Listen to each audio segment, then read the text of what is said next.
America की Florida में बवंडर का कहर, तूफान की वजह से हुआ काफी नुकसान। भयानक तूफान का वीडियो आया सामने। फ्लोरिडा में तूफान मिल्टन ने बरपाया कहर, तूफान से हुए नुकसान की मरम्मत कर रहे स्थानीय निवासी। तेज हवाओं की वजह से तटीय समुदाय तहस नहस हुए। मिल्टन तूफान से फ्लोरिडा में भारी तबाही, कई शहरों में तूफानी लहरों का कहर, कई घर हुए तबाह। तूफान आने से पहले कई लोगों को सुरक्षित जगहों पर पहुंचाया गया।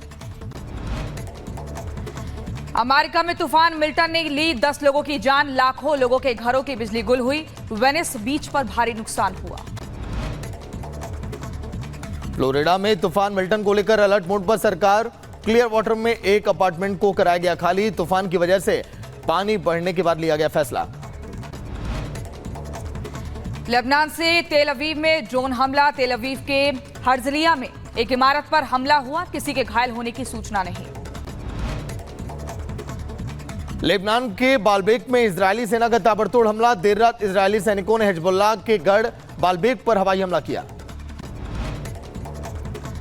हिजबुल्लाह ने इजरायल पर किया पलटवार, एक के बाद एक दागे कई रॉकेट। इजरायल की अक्का शहर में दागे गए कई रॉकेट। इजरायल के ताबड़तोड़ हमलों से दहला बेरूत, एक दिन के हमले में 22 लोगों की मौत की खबर, कई इमारत हुए जमींदोज।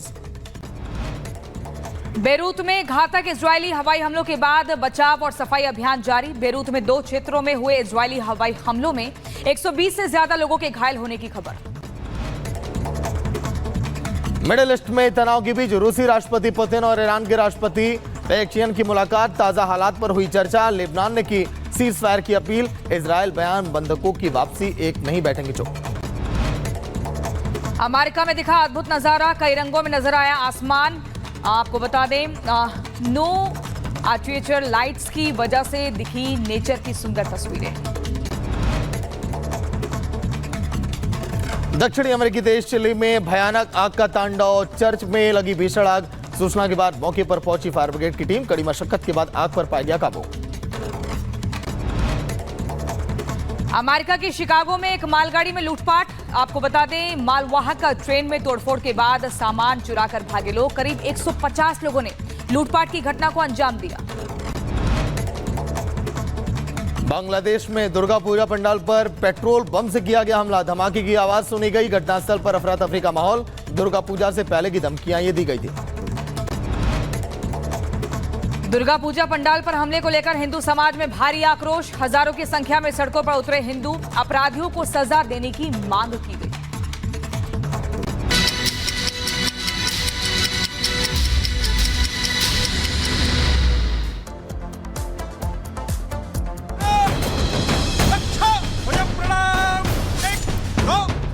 दुर्बल रहना अपराध है। हम अगर दुर्बल है, असंगठित है, तो उसका मतलब हम अत्याचार को निमंत्रण दे रहे हैं। जहाँ कहीं भी हम हैं, वहाँ संगठित रहना, सशक्त रहना।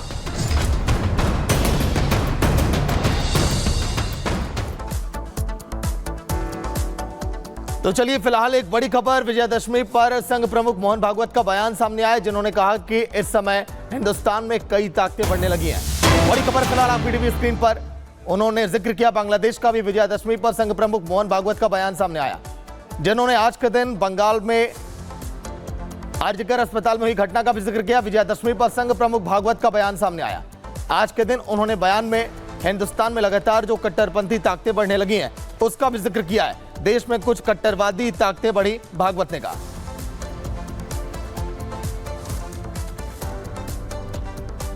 तो चलिए आपको ग्राफिक्स के जरिए बताते हैं कि आरएसएस प्रमुख मोहन भागवत की तरफ से क्या कुछ संदेश आज दिया गया है। विजयदशमी के मौके पर भागवत कहते हैं, भारत को दबाने की साजिश लगातार की जा रही है। भारत बड़ा बना तो स्वार्थ की दुकानें बंद हो जाएंगी।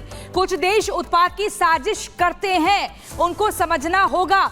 बांग्लादेश में उत्पाद की साजिश रची गई है। साफ तौर पर बांग्लादेश को यहां पर चिन्हित करते हुए बताया कि कैसे उत्पाद की साजिश रची गई। बांग्लादेश में हिंदुओं पर अत्याचार हुआ है, नरसंहार हुआ है और ऐसे में उसको नजरअंदाज नहीं किया जा सकता। हिंसा के खिलाफ बांग्लादेशी हिंदू संगठित हो, ये बड़ी खबर आपको बता रहे हैं। जब तक कट्टरपंथी तब तक हिंदुओं पर खतरा है, इस तरह का संदेश भी दिया गया है। सीधे तौर पर ये बताया कि हिंदुओं की एकजुटता कितनी जरूरी है। अगर हिंदुओं में बिखराव होगा तो इसी तरह से उत्पात होगा। भारत सरकार बांग्लादेशी हिंदुओं की मदद करे, ये भी मुख्य तौर पर बात कही है। दुर्बलों पर कट्टरपंथी हावी है, जो दुर्बल है उन पर कट्टरपंथी हावी हो रहे हैं। हिंदू दुर्बल रहेंगे तो कट्टरपंथी अत्याचार करेंगे। हिंदुओं को संगठित और एकजुट रहना होगा। हिंदुओं की एकजुटता पर यहां पर मोहन भागवत ने जोर दिया है। लेकिन आपको सुनवाएंगे कि आरएसएस प्रमुख मोहन भागवत ने क्या कुछ कहा आज विजयादशमी के मौके पर। सुनिए। अब हमारे पड़ोस में ही बांग्लादेश में क्या हुआ, उसके कुछ तात्कालिक कारण और पहलू है, ये बात ठीक है, लेकिन इतना बड़ा उत्पात तो उससे नहीं होता।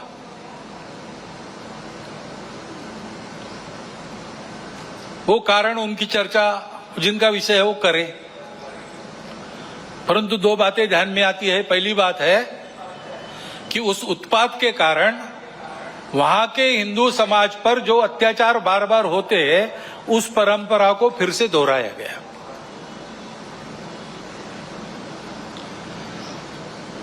पहली बार वहां का हिंदू संगठित होकर अपने बचाव में रास्ते पर आया, इसलिए कुछ बचाव हो गया।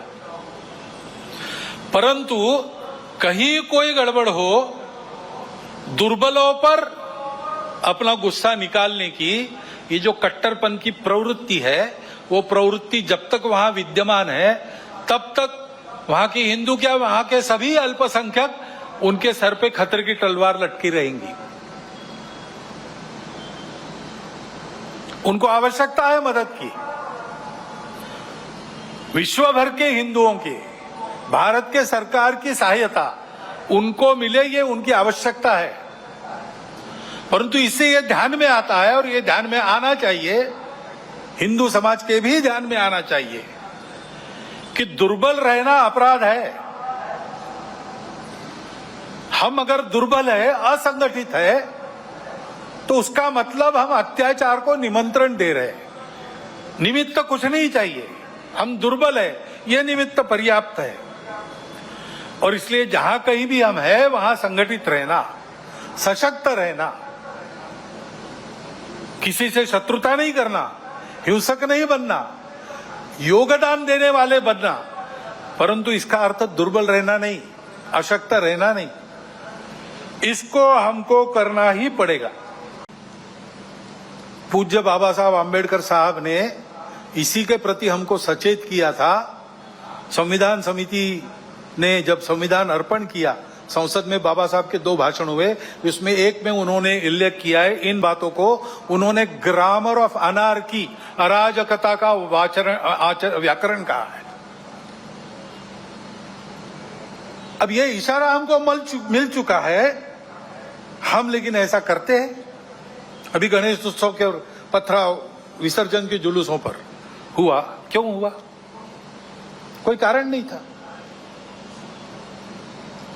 ऐसी बातों का नियंत्रण त्वरित करना प्रशासन का काम है। कहीं करते हैं, कहीं थोड़ी ढिलाई भी दिखती है,